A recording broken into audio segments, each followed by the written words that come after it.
Damn, starting CrossFit sucks, huh? Starting CrossFit sucked for me. I can tell you that much. How so?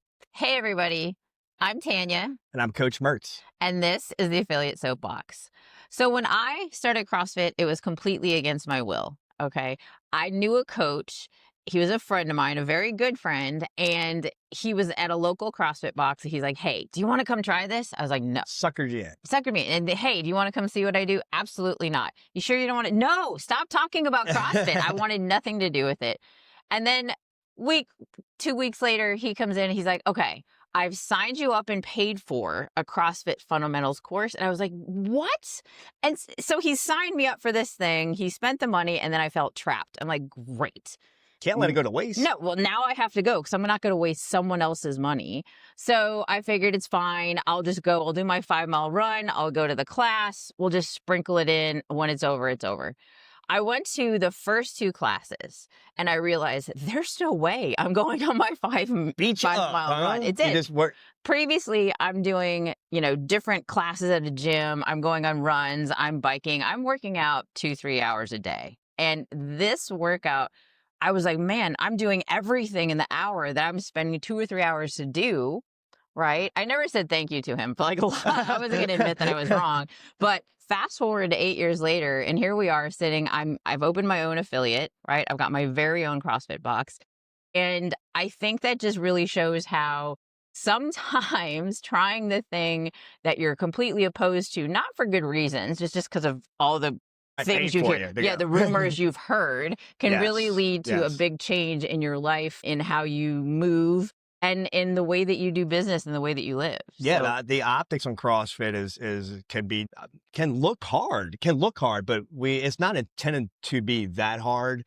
How I started was, back this is probably roughly 15 plus years ago, and doing bodybuilding at Elmwood Fitness Center. My brother and his work colleague with the police force, they're both former Marines, were doing CrossFit. I didn't know what they were doing. They're sitting there, we're at Elmwood Fitness Center. I'm doing my whatever bench press, whatever I'm doing for the day. And I was intrigued on what they were doing because they kept going from one spot to another spot to another spot. And they're like, oh, this is CrossFit. And they showed me CrossFit.com. At the time, there was no CrossFit gyms in the area. So I didn't know what it was. And I was like, what I liked about it was every day was different. So how I started was, I would do my bodybuilding, whatever it was for the day, back buys. Legs day, arms day. Leg day once a week. You didn't do it more than once, right? Once a week. You didn't do it more than once. Fascinating. And anyway, so it was constantly varied. And I liked that because it was like, okay, it got, bodybuilding, you're doing 3 or 4 weeks of the same thing over and over and over again. And really intrigued me that I can work out a different way. And then CrossFit started popping up a little bit. Gym started opening. I couldn't afford it at the time. And kind of remember what happened was, and I'll get to the real reason why CrossFit grew on me walking into a gym, but how I got roped into it was much the kind of the same way. My wife had bought a Groupon to one of the local affiliates, and here I go try it out, and I knew and I went in with these expectations of I knew what CrossFit was, and I knew. I didn't know. I was doing it wrong for 4 or 5 years. I had no idea I was doing it wrong for 4 or 5 years. But I remember it was what really grabbed me was, okay, the last day of fundamentals, and we had to do like 50 burpees for time. And I'm like, I'm going to smoke everybody. There's like 25 people in this thing. I'm going to smoke them all. And I'm going through, I got like 3 or 4 left. And I hear a girl go, done. And I hear another girl go, done. I'm like, what the hell? This guy's beat by a couple girls in burpees. And then I get into class and I see these girls back squatting weight that I'm like, I can maybe do 1 rep of that. And they're knocking out 4 or 5. But that's what kind of grabbed me. I was like, I am not as fit as I thought I was. Absolutely. We go in thinking we know a lot about working out, or we go in thinking we know nothing about working out, but we go in with misconceptions about what's going to happen in that first class. And I find the way that people get started is generally by a friend bringing them, whether voluntarily or involuntarily. I mean, I do have a good friend in Charleston, and she's definitely, the same fitness path I had. She was trying different things. She did running. She did some kickboxing. She really loved all of that. And here's me, CrossFit coach. I'm like, well, why don't you try some CrossFit?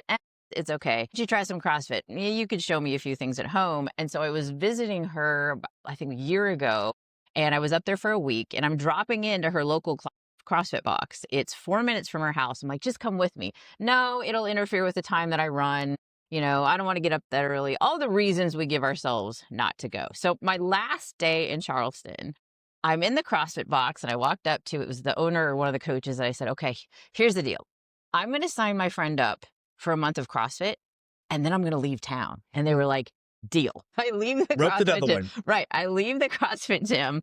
I go back to her house, shower, get ready to leave. I'm like, BT dubs, I've gone ahead and signed you up and paid for a month of CrossFit. And of course she was like, okay, fine. You've paid for it. Again, she's not going to waste my money. So she goes, she gets started. I call her the next week. So how's it going? It's all right. It's fine. I don't know if it's for me. I don't really like the times the classes are. So I'll probably go this month and then cancel. I'm like, okay, we'll just see how it goes. You've got the whole month. We'll see how it goes. We get to the end of the month and I'm like, okay, so how'd they take it when you canceled? Were they upset? Were they disappointed? And she's like, oh, well, there's a 30-day cancellation policy, so I'm stuck for another month. I'm like, oh man, sorry, I didn't know, right? And so she's going to go for the next month and then cancel, right? So we get to the end of the next month. I'm like, okay, so now that you've canceled your CrossFit membership, now what? What are you going to do? She's like, I missed the deadline again, so I'm just going to go another month and I'll just have to cancel the next month. I'm like, that's kind of how this conversation goes for several months, right? So about 6, 7 months later, here on Instagram, like she's told me nothing about this. I see on Instagram, she's standing with another lady and they've gone to a CrossFit competition Look and at they that. won something and there's this little Yeah. belt. And I'm like, wow, great job. You really failed at quitting CrossFit, didn't you? And I think that's the thing is you go in with these preconceived notions of what it's going to be, what you can do, what you don't want to do. And then you get there and you realize if the coaches are able to help you, if the coaches are scaling things, modifying things, using progressions that can help Yeah. you get to, the direction of where everyone else is already in the box, you start enjoying it. You start thinking, well, maybe I could do that. Oh, that competition, I guess I could try it, might come in last. But it starts changing your mindset, not just of what CrossFit is, but of what you're capable of. Well, yeah. Well, one of the things we see a lot is CrossFit is for everybody, but not for anybody. That's true. And what that basically means is that um, people has perceptions that CrossFit is hard, and it is hard. We're not saying it's not hard, but what happens here is that as a person is looking at it from the outside in, and if we can get them in the doors and show them what it's really about, and show that with proper coaching, like you said, showing them how to move correctly. Because here's the thing, right? CrossFit, I've seen it happen where it actually heals the body. Absolutely. Movement is medicine. Movement is life is what I often say. And I think a big part of that, right? And I've seen instances like that. And going back to the one thing I was talking about earlier that I wanted to bring into now is like, I myself as a product of using CrossFit to fix myself. So for instance, like when I got started, I remember my wife had signed up for a half marathon, and I'm like, I'll do this with you, no problem. I was playing hockey at the time. I played hockey for like 20 something years. I'm like, I'm pretty good in shape. I should be fine, right? So I ran like 6 miles the week prior, no problems. And then I go to do the New Orleans Marathon and running on these roads, duck, goose roads, these urban trails. My knees got really, really bad. And I couldn't run 2 or 3 miles into that half marathon without stumbling out of there. And I didn't know quite what was wrong, but I couldn't run a mile without pain after that. And it took me going to Tennessee, which I'm getting ready to go to later on today, to go hiking with some buddies. And I couldn't get up the mountains without these trails without knee pain. And that's why I knew something is really that's something I love to do. And it's taken away from that. So when I got back, I saw an orthopedist.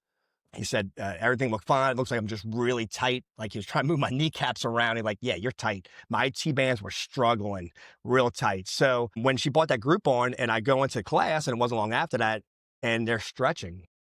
And I'm like, oh, that's what I need. I need a stretch. So I went in there with the accountability of them making me stretch, but also learning how to move correctly. When I first, again, I thought I could do a back squat in the Globo gym version, right? And here I am trying to get grass, and they're like, nope, here's a PVC pipe. Go work on your squat therapy over there in the corner, right? I want you to squat to a box. All these different things to create proper movement patterns And that itself helped me heal. And I've seen it happen with other people, right? So I had an older member of mine that, he had bad knees, bad back. He couldn't play golf. His swing would hurt his back, and he was a former boxer. So when he came in, he was very adamant. We had this long dialogue, right, about how he used to box, and he's like he wants to get and go, and I'm like, well, when we do this, you got to listen to me. When I tell you don't do something, don't do it. We're gonna keep this safe as possible so we can get you going in the right direction. And after about 6 months, and many times of me telling him take the weight off the bar, all kinds of other things. Finally, after about 6, 7 months, his back pain went away, his knee pain went away. He was able to swing a golf club with relatively no pain. And I think that's a key point, that something I was told by my favorite physical therapist, Jonathan Burke, is that sometimes we think something is tight, right, when it's actually weak. We think we need to stretch something when we actually have a weakness. We think, well, maybe I can't do a deadlift or I can't run. But in reality, it's not that you can't, and it's not that those muscles are tight, but those muscles are weak. And so what we need to do is build that strength.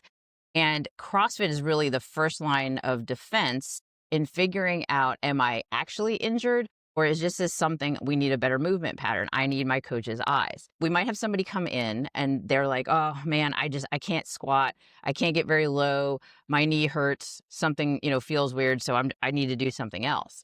But if we put that person in a better squatting position, not just what we consider a good squatting position, but a good squatting position for their individual physiology, we find that oftentimes just changing how they're moving, changing that movement pattern helps them do that movement. Oh Right. yeah. And that could be a coach determining that. Sometimes it's beyond our scope. Sometimes it is a problem that we need to send that up the pyramid of medical need. And so we might be sending them to a physical therapist who might take a look and say, actually, this is an issue we need to work on. They might get sent up to an orthopedist on up the specialist chain. But really, coming in here is a great step in figuring out, maybe there is a problem, but maybe there isn't. Maybe you just need a coach's eyes on you to help you figure out what's going on. Yeah, yeah. So she's talking about the pyramid, right? So when we talk about the pyramid, what we're saying here is that your fitness coaches are the bottom of the pyramid, right? And one level up above that is your PTs and your chiropractors, and then you get to nursing, doctors, specialists, right? So what we're trying to talk about here is that, yeah, so when you're coming in to CrossFit and you may be having an issue that may not, like for instance, going back to injury, right? I remember learning handstand push-ups, and I created some. I thought I created some damage in my neck. I couldn't turn my head for 2 weeks, so I went to orthopedic. He took an X-ray. He saw that my cervical spine is all out of whack. And it wasn't to do anything with CrossFit. It was the fact that I was a gamer. I played World of Warcraft for Oh, like five, yes. 6 years. So, World of and this Warcraft. bent over like position here caused this damage. But I didn't know I had it until I went to CrossFit and that happened. So, went through therapy for that, chiropractor, all those things to alleviate that. Now I can do it with no problem, right? But it also taught me how to do it correctly. But the idea there is that, yeah, sometimes we may need to go up the chain a little bit, but we are the CrossFit coaches. We're the base of that health pyramid, or that physiological pyramid, if you say, right? And we're here to help you become a better you. Absolutely. And I think one of the questions I've gotten recently is, how do I know, especially from athletes that might move away or friends I have in other cities, how do I know if this is a good CrossFit box? How do I know if this is the gym where they're going to coach like you do, or where I'm going to feel comfortable going? And my answer to that question is, the first thing that should happen within the first minute that you walk into any CrossFit gym is you should be acknowledged, right? The coach, the owner, whoever is there should say, hey, I'm Coach Tanya. I'm Coach Mertz. How are you today? What brings you in? Right? They should be asking about you. And that's really true of any business in the service industry. And I think that gets lost a lot today. When you walk in a door for a business that provides a service, the question is, how are you? What do you need? What brings you in today? How can we help you? Yeah, 100%. I Yeah, think that each business should be willing to invest in you. And that's really what we focus on with our coaches, is what do what does each individual athlete need? What are they coming to us for? What is their goal? What is maybe a hidden goal that they're not ready to talk to us about yet? We need to be investing our own time in these athletes so that they can move to where they need to be or where they want to be safely and effectively. Right? If you have a CrossFit coach that's coming in and just showing off your gym or their gym and just kind of going around and blah blah blah blah, just regurgitating anything that makes them feel authoritarian or authoritative. Kind of the same, Right. a little bit the same. Right. So, anyway, but that's no, the questions is what drives results here. Right. And, a lot of things I'll say is when we have a new member come in, right. And I think most of our coaching staff does this really well is when they come in and we ask these questions, right. And and once we get the dialogue going, don't worry. I've got you. Like there's 100 different movements in here that we could learn, but don't worry. We're going to bring it all back down to the base for you and saying, I've got you, that don't worry, you're in my hands, kid gloves, we're going to do this right. Okay. And I think that at X7 and any CrossFit gym you walk into should have that dialogue. Absolutely. And I think, especially in terms of we get a lot of women that come in and they're looking to feel better, to move better. But one of the fears, right, during these dialogues is, but I don't want to get big and muscly and huge like the I women just want on to the tone. CrossFit Games. Right. And really, honestly, the most general answer I can give you is that's just not going to happen. The likelihood of you working out 3 times a week in a CrossFit gym and all of a sudden looking like the Hulk or the She-Hulk, right? In this Yeah, yeah. instance, is pretty much Well, nil. yeah. It's pretty much Let's look impossible. inside, and you're scared to get inside that Mustang because you may become a NASCAR driver. Right. It's not going to work. It's not going to work. Doesn't work like that. No, it doesn't. So, in order to progress to that physicality and to that elite athletic ability that we see at something like the CrossFit Games, your focus is 110%, 150% of your average recreational athlete, A lot of right? people don't even have jobs. Right. So you That's all have they to do. be willing and able to train much more than the 1 hour a day. You need to be able to sleep 9, 10 hours a night. Your nutrition needs to be so dialed both in season and off season, right? So you've got an entire plan of how you're going to get there, and you've got more than one coach. You've got so much support, and that is your whole focus. Your average person walking in the door have a job. They might have kids. They might have family members they need to take care of. They might be a first responder. This is not something that most people's lifestyles lend to. There are, of course, the genetically gifted folks who, they're going to walk in, they've done very little, they start CrossFit in 6 months and boom, right? They're ready to go to the games. But the percentage of Oh, those yeah, people that's is an athletic so low, background there, right? right? Athletic background, really great genes. But Yeah. there's the argument too that a lot of these CrossFit athletes, that was through focus and consistency that they got there. Because you can have the talent, but unless you put in the work, and they're putting in a lot of work, you're not going to get there. You're not going to be a CrossFit athlete or an Olympian, a world-class athlete without significant focus Well, going back on that. to your friend with the story, right? So she didn't want to start CrossFit. Correct. She was Not forced at to. all. She was forced to, and now she's doing competitions, and I think that's a great thing because now she's going out, she's exploring herself in terms of that. Will she have aspirations to be a CrossFit Games person? Maybe it starts from there. Maybe it happens where especially females come in and they're like, I don't want to learn. I don't want to learn to do a muscle up. I don't want to do it. I don't want to learn to do a rope climb. I just want to just get tone, right? But when it happens here is that going through learning these movements, you start challenging yourself. You start realizing that you're capable more than what you thought you were, and that little basis points that learning those things ends up gravitating into you taking hold of your life and your nutrition and using CrossFit as a positive mindset and maybe at some point you're like maybe somebody you team up with somebody on a competition and then you're hooked because once you get into that I enjoyed myself at that competition working out with Tanya and it was so much fun. I want to do it again. So what ends up happening is you start focusing more onto your training and your nutrition and you become even better and better. So we're not saying look the games is unreachable. It's for a select few, but the lower basis of it is for everybody and for anyone. You just got to have the love of it and the love to of your community. Well, I say in a part there because the community is going to help uplift you into that position, but your love for yourself has to come first. And with walking to a CrossFit gym, we teach you how to love yourself. We teach you how to love yourself, how to maybe take care of yourself better so that you can better do the things during the rest of your day that than you are now. You can age better, right? We can fend Yes. off some of these chronic diseases, these age-related diseases, and it doesn't start with a lot. So if you're just starting out with CrossFit, you don't need to be in here 5, 6, 7 days a week. We generally recommend a new athlete start maybe 3 days a week, sometimes 2, maybe 3, but again, that starts with the conversation that you have with your coach. And this isn't a decision we make for you. This is a decision we make with you because this is a team effort, right? I think a lot of people look for fitness methodologies where they can be like, oh, just come in and tell me what to do.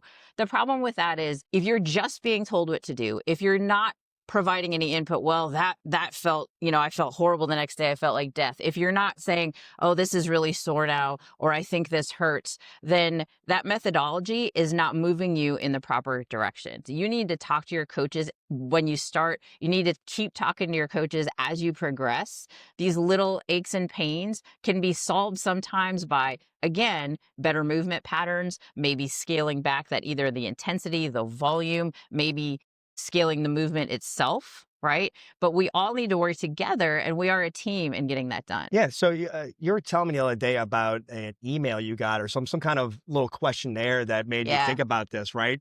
It was an un-CrossFit related email. And the question that really made me stop and think was, what pain are you holding on to in order to keep your current identity?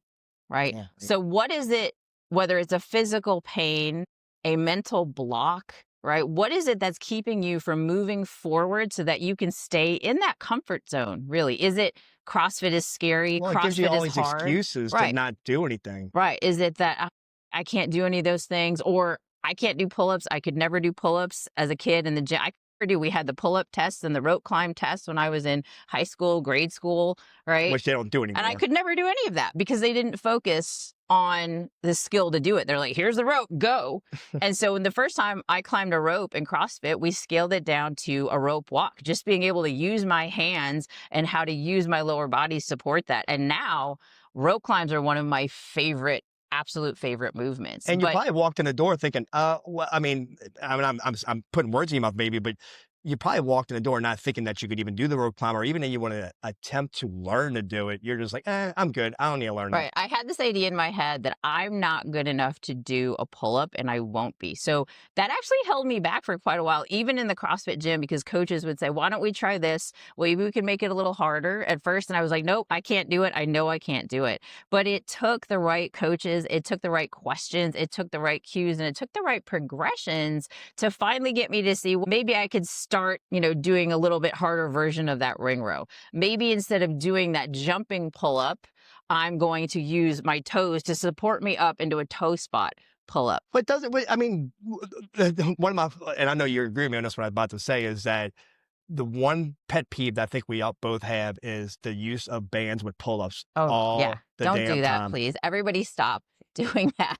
That band under your feet when you're doing a banded pull-up, it's supporting you out of the bottom, which 9 times out of 10, that is not where you need the support. Where we end up struggling is when we're about, right, our head's length from getting to the top of that bar. And that's where the band has given up on you. It's not giving you any support. So changing up those scaling options, talking to your coaches about, hey, what can I do to build that portion of the pull-up, right? Where do I build strength? How do I progress from to I'm up, my chin's over the bar? 100%. The idea there is that there's more than one tool in a toolbox.